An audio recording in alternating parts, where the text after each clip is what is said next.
Transformer sa douleur en force créatrice.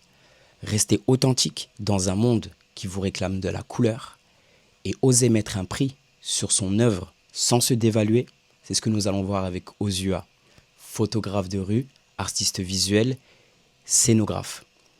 D'Abidjan à Montréal, en passant par Toulouse, cet artiste est totalement complet et on va voir à travers son histoire le pourquoi il a choisi de prendre l'appareil photo pour devenir son exutoire, son art. Le nouvel épisode de The Mic Unlocked, Where Stories Unlock Mind, c'est disponible sur YouTube, Spotify, Deezer et Apple Podcast. C'est disponible maintenant. Bonjour, bienvenue dans The Mic Unlocked, le podcast qui met en avant non seulement les chemins, les succès, mais le chemin parcouru par des artistes entrepreneurs. On va découvrir plein de personnages et surtout, on va essayer de voyager avec eux et comprendre leur pourquoi et leur comment. Aujourd'hui, on a affaire à une personne qui aime mettre en avant des situations, des personnes, mais surtout qui aime, à travers l'image, mettre du son et mettre de l'évidence et mettre de l'âme. Ozua, bonjour. Bonjour. Bienvenue dans The Mic Unlocked. Merci beaucoup de m'accueillir, c'est très sympa. Pour commencer, si on te retire ton appareil photo et si on te retire la musique, qui es-tu? Oh waouh, là c'est une grosse question d'entrée. Là. Tu me retires mon appareil photo et la musique, je suis quasiment à poil. Mais du coup, qui je suis? Je suis Charles, d'origine ivoirienne, qui vit en Occident depuis un petit moment. Yes. Qui a arpenté les rues de Montréal pendant de nombreuses années, les rues toulousaines, etc. Et qui a juste une envie très simple, c'est de montrer ce qu'il sait faire, montrer au monde de quoi il est capable et de se faire accompagner d'artistes qui lui ressemblent, de personnes qui lui ressemblent, d'énergie qui lui ressemble. D'énergie. Exactement. Ouais, dans le partage et l'énergie. Complètement, toujours. Tu sais, on parle beaucoup de succès. Exact. Mais on parle. Mais moi, je préfère qu'on parle de déclic. Ok. Quel a été ton day one? Quel a été ton déclic pour la partie photo? Pour la partie photo, le déclic, il était un peu tough, dans le sens où c'est parti d'une déchirure profonde, un décès, donc le décès de ma mère. Il a fallu que je rebondisse suite à ça, et mon seul exutoire, c'était mon appareil photo. Et par le biais de ce vecteur, j'ai réussi à retrouver le sourire, j'ai réussi à retrouver l'envie d'exister à nouveau. Je vois. Donc voilà. Ça a été un peu ton exutoire. Exact. Enfin, ta manière à toi de pouvoir canaliser tes pensées, ton énergie totalement. Est-ce que tout ça, on peut le retrouver à travers ce que tu photographies, tes choix, ton œil? Est-ce qu'on peut retrouver ça aussi Je pense que ce qui ressort le plus, au final, c'est ma sensibilité. Du coup, ça a exacerbé ma sensibilité. Donc, dans la plupart de mes clichés, je pense qu'il y a une forme de sensibilité qui se voit tout de suite, qui saute aux yeux. Donc, je pense que c'est ce que j'ai réussi à en tirer, en fait, c'est cette force de me montrer tel que je suis, sans apparat, d'accepter. Voilà. Et du coup, vu que tu t'es montré comme tu étais, tu n'avais pas ce process qu'ont beaucoup d'artistes d'avoir le syndrome de l'imposteur, du coup, vu que tu te montrais toi-même. Exact. Mais en fait, c'est pour ça que j'aime cette ville. Montréal m'a forgé et m'a appris à accepter qui je suis et à savoir mes forces et mes faiblesses. D'accord. Donc, à aucun moment, je me suis retrouvé face au miroir en me disant « t'es dans le faux ». Parce que tout ce que j'apportais, c'était moi, à 100%, chose que j'arrivais pas à faire sans mon appareil. D'accord. Voilà. J'ai jamais eu peur de montrer ce que je sais faire. J'ai jamais eu peur du retour des autres aussi, en me disant est-ce que c'est bien, pas bien, etc. Jamais. Je me suis toujours dit ok. Est-ce que tu n'as pas eu peur de ce retour des autres parce que aussi on t'a accompagné quand tu étais plus jeune ou adolescent ou dans ta jeune vie adulte? Peut-être ta mère, paix à son âme, peut-être qu'elle t'a apporté ça aussi ou pas? Ou d'autres personnes dans ta famille? Oui, d'autres personnes dans ma famille, mais c'est surtout moi qui suis allé le chercher. Ok, en fait. Le par fait toi-même. De vivre par moi-même. Le fait de vivre à l'étranger pendant très longtemps, d'être loin de sa base, de la maison mère, tu apprends beaucoup de valeurs de base, on n'a pas, la résilience, etc. Donc ça vient de là, tu vois, aller se découvrir soi-même et accepter la réalité en fait. La réalité. Voilà, du miroir. C'est ça, le miroir. Exactement. Donc du coup, ton pourquoi, qui n'est pas une cause, mais vraiment le pourquoi le plus le plus profond Ouais. de pourquoi tu fais ça, c'est cette recherche-là en fait. Ouais. La recherche de voir l'authenticité chez les autres Exactement. Chez les autres et aussi chez moi. et chez toi. Parce que je me suis longtemps cherché, comme tout le monde, à Ouais. essayer de répondre à des questions existentielles. Qui suis-je, où je vais, etc. Et j'ai eu l'impression d'avoir eu certaines réponses à mes questions. Ah ok, ça c'est intéressant. Exact. Et le fait de mettre le doigt dessus, du coup, tu n'es plus dans le faux. Vu que tu sais qui tu es. Ok. Fait que voilà ma démarche. Et du coup, ça t'a ton exutoire, un peu ton journal intime. Exact. Et si tu pouvais retourner voir ce fameux Charles d'il y a 5 ans, Waouh. qu'est-ce que tu lui dirais? Et bien au final, t'es capable de. Oui, complètement.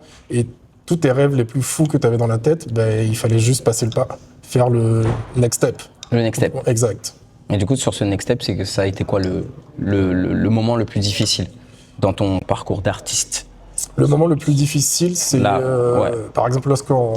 Parce qu'au final, c'est beaucoup de travail. Lorsqu'on produit un travail artistique, on est à la recherche d'une certaine manière d'un peu de reconnaissance et ça passe aussi par le fait de pouvoir vendre ses œuvres. Donc le fait de ne pas pouvoir vendre ses œuvres tout le temps à ces différentes expos, c'est toujours une remise en question. Est-ce que j'ai fait les bons choix? Est-ce que c'était les photos qui étaient adaptées, etc., Ouais. etc. Donc ouais, il y a toujours cette remise en question perpétuelle parce que déjà on est des perfectionnistes, on veut produire le travail le plus parfait possible. Ok. On n'est jamais satisfait, on en veut toujours plus. Donc voilà, on veut que ça plaise, on veut que ça parte, mais on n'a pas le contrôle sur ça. Donc le plus dur, c'est ça, c'est de se dire, bon voilà. on a Ouais, plus la le peur que contrôle. ça parte pas. Mais Exact. du coup, est-ce que t'as pas eu peur du rejet? Du rejet des autres par rapport à ce que tu proposais?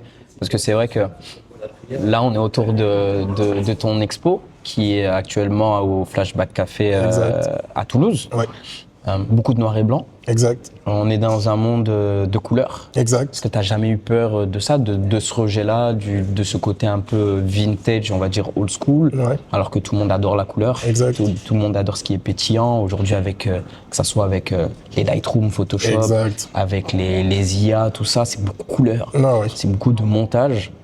Et toi, tu prends, on voit qu'il y a un travail de cadre, de comment tu cadres les choses, comment tu choisis les sujets au premier plan, en arrière-plan. Exact. Mais est-ce que tu n'as pas eu ce peur du rejet par Non, rapport à ce que tu proposes? justement non, parce que de base, moi je faisais beaucoup de photos en couleur. Et cette anecdote, elle est très simple. C'est un vieux sage, je l'appelle comme ça, sur un marché. Donc j'allais m'acheter des objectifs et il m'a interpellé. Il m'a fait, ah, tu veux de la photo? Oui, oui, bah montre-moi. Je lui montre les photos, Ouais. beaucoup de couleurs. Il me fait, ok, toi, pour moi, t'es pas un photographe. Et pourquoi donc? Bah parce que si t'aimes la photo et tu veux progresser en photo, apprends à faire de la photo en noir et blanc. Et au final, c'est pas que j'aime aller à contre-courant, d'une certaine manière un peu, c'est vrai. Ouais. Mais j'estime que mon message passe plus par l'authenticité de l'image. Et pour moi, ce qui est authentique dans l'image passe par le noir et blanc. Par le noir et blanc. Exactement. Du coup, c'est intéressant, cette personne que tu as rencontrée, qui t'a donné l'envie de faire du noir et blanc. Son nom, c'est Je ne me souviens même plus de son nom, c'est c'est pour dommage. ça que je l'appelle le grand sage. le grand sage. ouais, Ça aurait été, complètement. ça aurait été Ouais. sympa de lui faire un big Complètement. shout-out, tu vois. Ouais. Mais il est Et- sur les marchés tous les dimanches à François Verdier. Et du coup, pour toi, est-ce qu'on est artiste ou est-ce qu'on le devient? Je pense qu'on le devient. Peut-être qu'il y a des gens qui l'ont en eux depuis Day One, Ouais. mais je pense que, bon, au final, c'est un travail on le travaille au quotidien. On est toujours à la recherche de se comprendre, de qu'est-ce qu'on peut apporter de plus, etc. Donc je pense que c'est un travail tout au long d'une vie. Ouais. Et oui, c'est beaucoup de travail. Pour moi, il n'y a pas que le talent qui Ouais. rentre en jeu. Il y Ouais. a aussi beaucoup de travail. Ok. Donc je pense que oui, on le devient. Complètement. On le devient. Ouais. Et du coup, avec tout ce que tu as acquéri comme skills, comme connaissances et tout, qu'est-ce que tu aurais voulu. Qu'est-ce que tu sais aujourd'hui que tu aurais voulu savoir quand tu as commencé? Par rapport à la photo, Ouais. qu'est-ce que Ou même tout, parce que t'es un artiste complet. Ouais, c'est Tu vrai. fais pas mal de choses. Complètement. On en parlera tout à l'heure. Mais dans l'ensemble, je veux pas te limiter qu'à la photo. Ok. Qu'il faut être audacieux. Qu'il faut être audacieux, ne pas avoir peur du regard des autres et ne pas se limiter aux portes qui se ferment. Ouais. Parce que j'ai eu beaucoup de mal à accepter souvent les portes qui se fermaient. Ouais. J'avais l'impression d'apporter quelque chose de quali et je me retrouvais à non, on ne prend pas de photographe, non, ça ne nous intéresse pas. Mais pourquoi? C'est mon travail qui est jugé ou en fait non, finalement, ouais, une porte qui se ferme, c'est une autre porte qui peut s'ouvrir à côté. Fait que voilà, c'est comme ça que je fonctionne. Ok. Ce mindset hyper positif. Positif et toujours dans le rebond. Exactement, all the time. Et on en parlait juste avant, tu fais pas que de la photo. Exact. Qu'est-ce que tu fais d'autre? Alors, j'aurais bien aimé vous présenter Brigitte. Alors, Brigitte, elle est là-haut. C'est un petit mannequin, c'est du collage. Donc, beaucoup de collage. Je détourne aussi les objets en pop art. J'ai fait aussi le skate qui est là-haut. Je sais pas si on le voit, mais il y a un skate. J'ai mis un skate dans un cadre. Donc, voilà. Donc, je fais plein de choses. J'essaie de détourner des objets. J'essaie de créer plein de choses. Je ne me limite pas à la photo. J'essaie aussi en général, dans mes expositions, d'apporter un univers. Ouais. J'adore la scénographie. Donc évidemment, je m'adapte au lieu qui m'accueille, mais ce n'est jamais juste une photo sur un mur. Il y a toute une scénographie qui l'accompagne. C'est pour ça qu'aujourd'hui, on est accompagné de Brigitte et de Roberto qui sont là. Et si j'avais la place, il y aurait eu une scène street art là-haut, etc. Donc ouais, voilà, j'adore la scénographie, je veux mettre en scène mes photos. Et c'est pour ça qu'au final, mes cadres, je les ai travaillés tout seul. Et au final, j'ai fait une scénographie via mes cadres. Tu vois. À la base, je les ai tous peints, acrylique bombe, j'ai fait du collage, etc. Donc voilà. L'idée, c'est d'apporter quelque chose d'un peu de neuf, d'innovant, et puis de sympa, quoi. Donc ouais, c'est ça. C'est cool. Ouais. Parce que à travers tout ça, cette scénographie, il y a une atmosphère, il y a de l'émotion qui se dégage. Exactement. Beaucoup. Et qu'est-ce que tu cherches à capturer quand tu captures toutes ces photos? Est-ce qu'il y a une recherche quand même, une certaine signature, ou est-ce que c'est sur l'instant présent et tu prends ce que le monde t'apporte?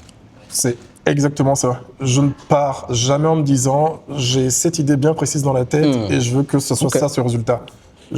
En tant que photographe de rue, et c'est pour ça que je veux vraiment marquer l'accent sur photographe de rue, on sort de la maison, on se retrouve en milieu urbain et tout ce que le monde nous apporte, on le prend.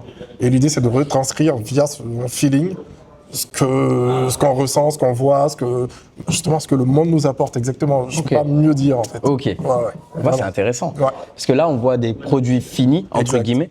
Est-ce que dans tes photos, il y a des échecs? Parce que les gens ne le comprennent pas. Parce que nous, on voit ça, on dit que ok, tu l'as fait du premier coup, tu as l'œil.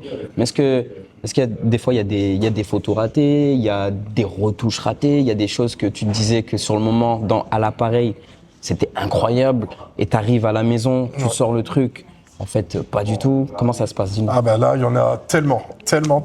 Ben c'est généralement, c'est un bel exemple. Je sors, moi je les appelle mes pépites. Il y a des moments que je trouve pépites. Je suis là, oh waouh, j'ai réussi à capturer un moment qui me paraît exactement.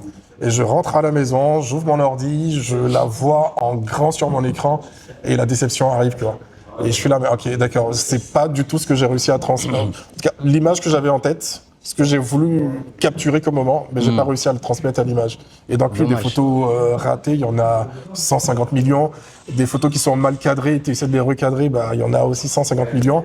Mais on arrive toujours dans les 150 millions à en trouver une qui vient me chercher, qui vient me parler, et voilà. Et comment tu gères, parce que tu fais pas que dans la photo, il y a ces mannequins, il y a aussi beaucoup de choses.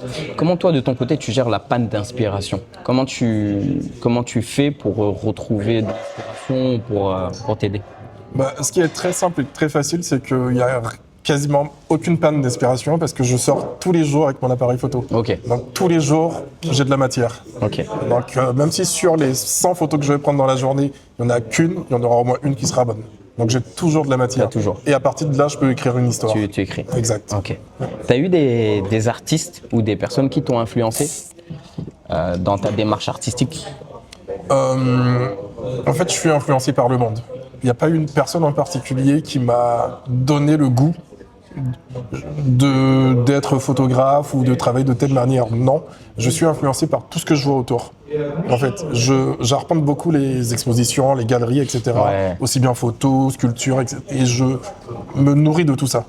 Je me nourris de tout ce qui m'entoure et à partir de là, j'arrive à avoir ma propre identité. Ok. Donc voilà. J'ai personne en particulier, j'ai le monde dans sa globalité. Exactement. Rien de plus beau. Et avec tout ça, une œuvre réussie pour toi, c'est quoi? Du coup, parce que tu choisis ça, Exact. Ça, c'est tes œuvres, c'est que tu exposes, c'est celle où tu en es fier. Exact. Donc pour toi, qu'est-ce qui fait que cette œuvre mérite d'être plus là que d'autres? Alors, tout d'abord, c'est celle qui me touche le plus. D'accord. Avant, je voulais mettre en lumière celle qui pouvait toucher le plus grand nombre. Ok. Mais pour moi, c'était une erreur stratégique, dans le sens où il faut que je sois en accord avec ce que je veux présenter. Il faut que ça me parle moi d'abord, avant que ça parle aux autres, parce que je n'ai pas le contrôle sur ce que les autres vont ressentir. Donc il y a même des photos que moi j'adore par-dessus tout, que j'estime être des pépites, que le monde trouverait une photo banale, quoi. Donc je pars de base sur ce que moi je ressens, celle qui m'attire le plus, qui vient de me chercher, où j'ai un coup de cœur. C'est à force de défiler les photos, il y a toujours une sur laquelle je reviens. Je suis là, mais pourquoi celle-là? Elle a peut-être rien d'exceptionnel, mais je reviens toujours sur celle-là. Et c'est comme ça que je fais mon tri au final. Ok. Ouais.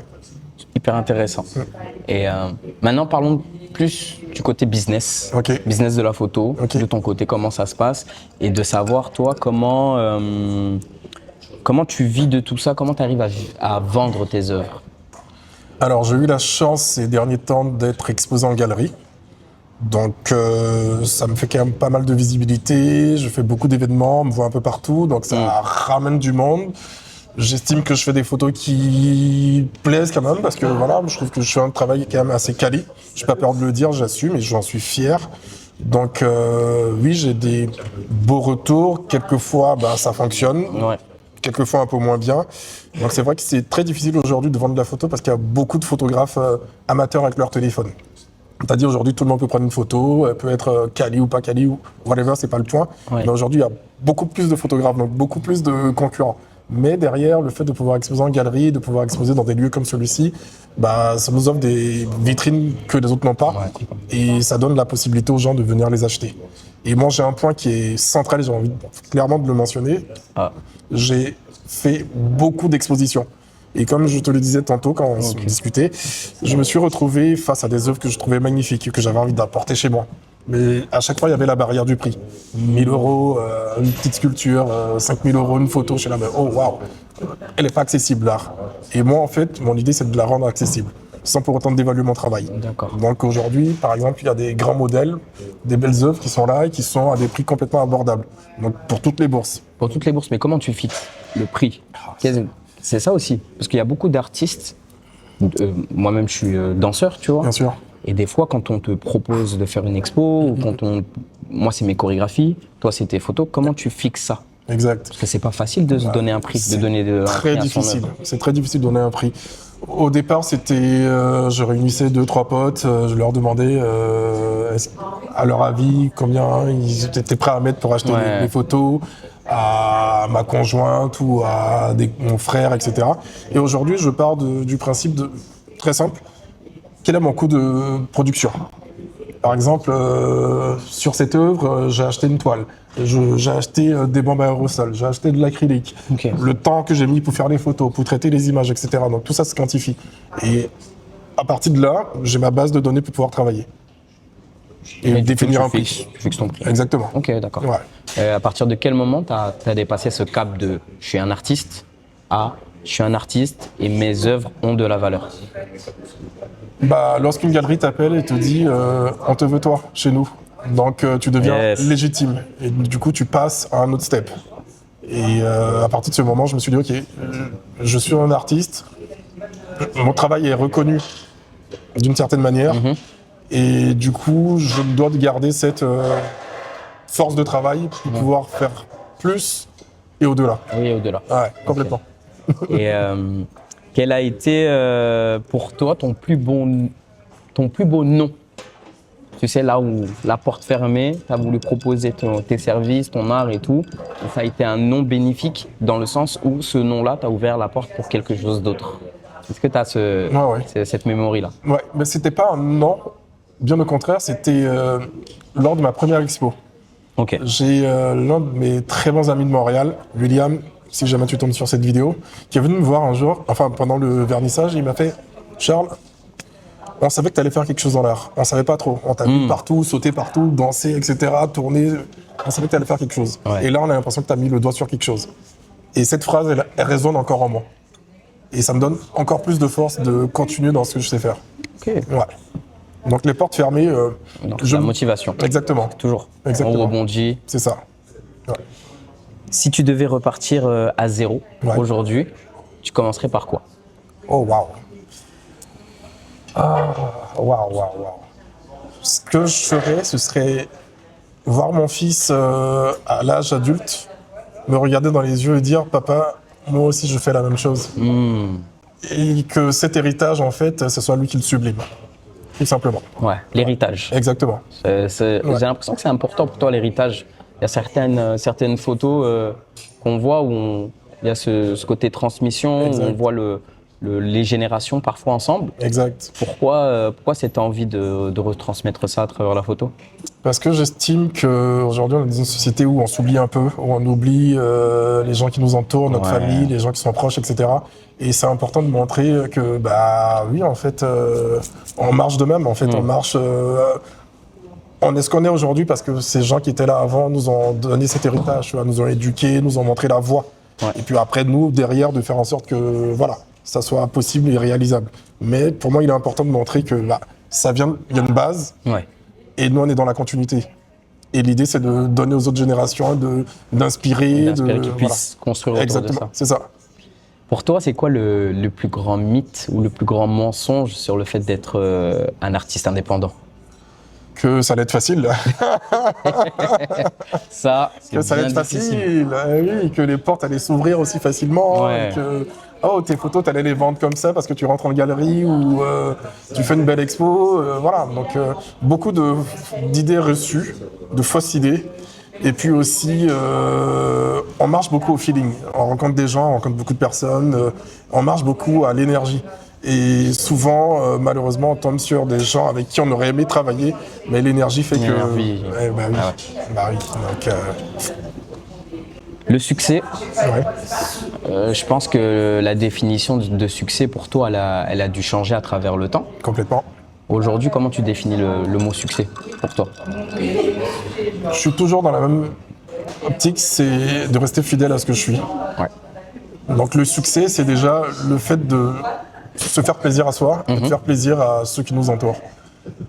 Estimer aujourd'hui que j'ai du succès, oui, dans le sens où réunir mes amis et réunir ma famille autour de mon travail, pour moi ça c'est du succès. J'ai réussi à déplacer ces êtres humains qui sont venus me donner de la force. Ouais. Voilà encore réside mon succès. Et non de vouloir briller, etc. Moi, je brille par voilà, cet échange humain, ce partage avec les gens que j'aime et qui m'aiment. Et pour moi, je suis successful à ce niveau-là. Donc ça me va très bien. Quand tu as réussi à connecter Exact. les personnes avec qui tu Exactement. avais envie de Complètement. te connecter et qui se connectent entre eux. Exactement. D'accord. Exactement. C'est hyper intéressant parce que c'est encore des choses qu'on voit à travers tes œuvres et qu'on voit aussi à travers ton parcours et ce que tu essayes de faire. Prochainement, tu as un événement. Exact. Bon, à la date à laquelle le podcast va sortir, ça sera déjà dans le passé. Donc, on espère voir de très belles choses. Tu peux me parler un peu de cet événement? Alors, cet événement aura lieu ce dimanche 28 mars, ici au Flashback. Donc, c'est un magnifique café qui nous accueille aujourd'hui. Alors, donc, ça sera en fait un vernissage assez atypique dans le sens où on aura une prestation de mon ami Ange avec qui je travaille. C'est un slammer, pour moi l'un des meilleurs slammers de la ville. Donc il a une sensibilité artistique, une puissance vocale que je trouve exceptionnelle. Donc il viendra nous apporter de son verbe, de sa force ce jour-là. On aura aussi quelques surprises, un saxophoniste qui va l'accompagner pendant sa prestation, une danseuse qui va sortir de nulle part pour égayer aussi un peu la soirée, et puis d'autres surprises, donc voilà. L'idée c'est d'avoir quelque chose d'assez interactif, qui bouge, qui donne envie aux gens d'être là, qui se sentent aussi à la maison et surpris de voir qu'on ne se limite pas juste à des photos sur un des mur. photos, ouais. Ouais. Tu veux que ça soit vivant, Exactement. Qu'on retrouve de la vie autant dans les photos qu'à l'extérieur. C'est ça. En fait, c'est une expérience en fait. C'est une que tu fais expérience. vivre, Exactement. L'idée c'est de toujours faire une expérience, toujours dans le partage. D'accord.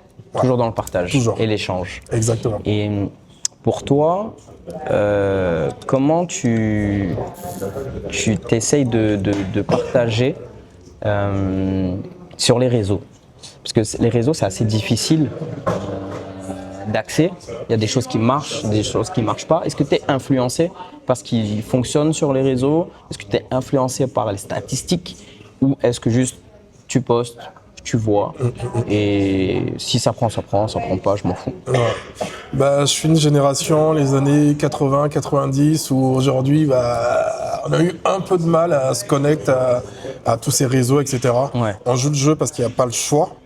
Donc, je commence petit à petit à comprendre un peu les rouages de cette mécanique, mais j'avoue que pour l'instant, je suis un boomer as fuck, quoi. Vraiment, Ouais. j'ai un peu de mal. Donc, je balance tant que je peux. Je commence à comprendre ce qui fonctionne, parce que je vois que ça commence à avoir une répercussion, ce que j'apporte, ce que j'emmène sur les réseaux. J'essaie aussi, comme d'habitude, de créer quelque chose d'hyper interactif, où les gens ont le droit d'apporter ce qu'ils ont à apporter. Par exemple, en ce moment, j'ai lancé une sorte de petite trend où j'ai des personnes qui font des impros sur le slam qui tournent en boucle en ce moment d'Ange et de Soeb, d'ailleurs, un saxophoniste. Merci pour le partage. Donc, ouais, c'est ça. L'idée, c'est de juste être ce que je suis, en fait, dans la vie de tous les jours. Ouais, ça revient à ce que tu disais au début de l'interview, c'est l'authenticité. Exactement. D'être authentique, Bah en oui, fait. ouais. Que ça marche pas au final. Mais voilà, je suis ce que je suis, je donne ce que je suis. T'es toi-même. C'est ça. C'est ça qui est intéressant. Ouais, exact. Et au niveau de la scène toulousaine, comment tu te situes par rapport à la scène artistique ici à Toulouse? Bah, globalement, non, je suis un émergent. Ça fait que 4 ans que je suis à Toulouse. Donc, c'est vrai qu'on commence à me voir un peu partout. C'est vrai que je l'entends souvent. Mais je commence à me faire mon petit réseau. Je commence à connaître aussi les réseaux. Ouais. Donc, je trouve ça hyper intéressant. Toulouse est une ville qui commence à bouillir artistiquement. Elle est remplie de belles personnes et de beaux artistes, et vraiment elle est en train de bouillir là, on sent qu'il y a quelque chose. C'est pas la 3e ville de France pour rien, on le sent même au niveau artistique. Et du coup, je suis dans cette mouvance où ces jeunes artistes qui ont envie de montrer ce ils savent faire, qui n'ont plus peur de se mettre devant la scène et de dire oui, il est fort, hey, nous aussi on est là, on existe, on prend le relais, ça y est, c'est notre tour. Voilà. Ça, c'est fort. Ouais, ouais. C'est très fort ce que tu dis. Complètement. Et avec toute cette interview, on a pu te découvrir tes œuvres, voir ton pourquoi profond. Exact. Et on a pu ressentir aussi la passion et cette recherche d'authenticité, Complètement. que ça soit dans tes œuvres, que ça soit dans tes relations aussi, comment Exact. tu te connectes aux gens, comment tu essayes de mettre en avant aussi les gens. Et j'espère que voilà, les gens vont te découvrir comme ça à travers tes œuvres, à travers ce podcast. Exact. Et que aussi à travers ton histoire, ça donne aussi envie aux gens de faire soit le premier pas dans la photo ou autre, de continuer aussi, parce que tu as eu des échecs, tu as eu des portes fermées comme tu l'as dit, et que ça leur donne envie aussi de rentrer dans une passion aussi quand on a un moment très difficile. Exact. Ce sont des moments qu'on va tous traverser à un moment à un autre. Bien sûr. Donc si on peut se rattacher à quelque chose et que ça peut nous ouvrir d'autres portes. Exact. Et d'autres sens, c'est hyper fort et c'est ce que tu nous as prouvé aujourd'hui. Complètement. Donc merci pour ça. Bah, merci. Ça fait plaisir. Merci de m'avoir accordé ce petit moment. Bah, J'avais juste un petit truc à dire. dis-moi tout. Je suis très heureux aujourd'hui d'entendre le nom Ozua se prononcer, se lire, parce que c'était mon objectif premier, faire briller ce nom. Faire briller ce C'était nom. le 2e prénom de ma mère, et juste de l'entendre de la bouche de quiconque, c'est un bonheur et c'est un plaisir et c'est une réussite. Donc juste le fait de pouvoir mettre mes photos, d'avoir ce nom-là écrit, inscrit, Ouais. c'est lui rendre hommage et c'est de la faire vivre. Donc je suis très heureux pour ça. Et let's go guys. Là, c'est fort. Allons croquer tout, allons tout défoncer. allons tout L'héritage déchirer. encore. Eh oui. C'est ça. Ah oui, la mort ou la vie. On a choisi la vie, donc on vit à fond. Ah, c'est beau. Let's go. Et grâce à ton message, tu sais, moi, le slogan de ce podcast, c'est The Mic Unlocked, Exact. Where Stories Unlock Minds. Exact. Et là, aujourd'hui, tu nous as bien débloqué notre conscience Nice. et notre esprit. Merci beaucoup. Merci beaucoup. Merci.